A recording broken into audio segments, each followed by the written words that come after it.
Hi friends, how are you? எல்லோரும் எப்படி இருக்கீங்க? பொதுவாக நம்ம ஆங்கிலத்தில் ஒரு பழமொழி படிச்சிருக்கோம்.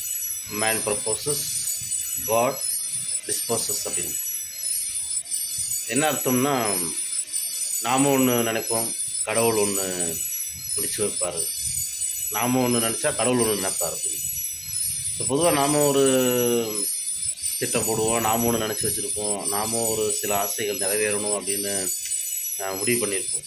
ஆனால் இறைவன் ஒரு திட்டம் போட்டிருப்பார், அவரும் ஒரு கணக்கு போட்டிருப்பார்.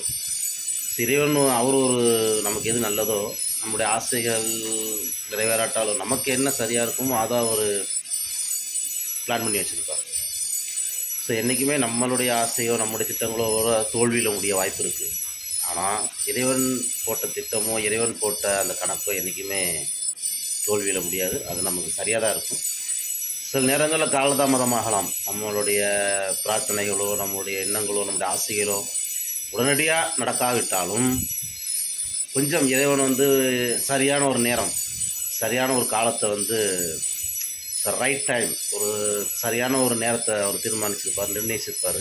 ஸோ அந்த நேரத்தில் நமக்கு நடந்தால் நல்லா இருக்கும் அப்படின்னு அவர் ஒரு திட்டம் போட்டுருவோம். ஸோ எல்லாமே நன்மைக்கு தான்.